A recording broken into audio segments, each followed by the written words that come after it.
The second week, lower abdominal progression. Week 1 was using the dead bug. Now we're going to start incorporating some movement. Now at the pelvis, we'll be doing the reverse crunch. So just like we did the first week, the goal was to get ourselves set in a position where the lower back is always in contact with the floor. So we're taking the pelvis, kind of rolling it up this way. The range of motion is going to be predicated on that constant lower back tension. So some people will be able to return their feet just above the floor. Some people might have to start a little bit higher up. You're just going to place your hands on the ground at your sides. I don't want you to wedge your hands underneath your hips because it kind of acts as a bit of a band-aid. So we want to be able to get a better feel for how our abs are working and not have something stabilizing them separately. So we want to make our abs hold this rotated hip instead of just forcing it by putting the hands here. Hands at your side. So first thing we'll do is just kind of figure out our range of motion. So we'll bring the legs up. We've got this rotated hips. And then now I'm going to do is slowly lower my feet down toward the floor. And I'm just going to find a spot where I can't go any lower without either touching the ground or losing that tension and that flat back position. So if I were to come down here, but you see that hip now twist, I got to stop my reps right here. If you can come all the way down, you got a flat back, and you can bring the feet right off the floor, then you can have this be your start. We're just going to draw the knees in. We're going to try to tilt the hips as close to the chest as you can.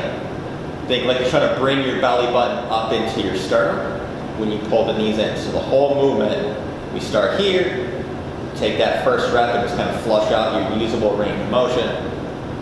And then we're going to pull it in right there. So there's no momentum generated by the legs. Stop. And pull in.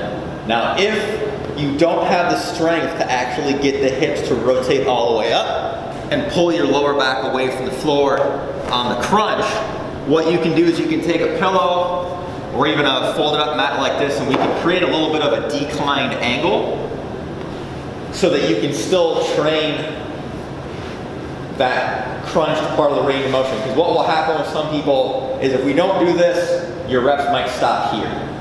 And the lower back never leaves the ground, so you can't get a full contraction at the lower abdominals. And we're going to treat the contraction as the more important part. So we're just going to take this, we're going to put it underneath our butt.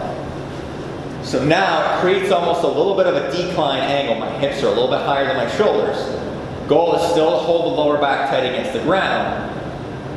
So you won't come as close to the floor with this decline because it's going to pop you up. Because the range of motion for the ground's a bit bigger, but the goal is now as I come up here, I can get my knees in tighter to my chest easier with the aid of that decline.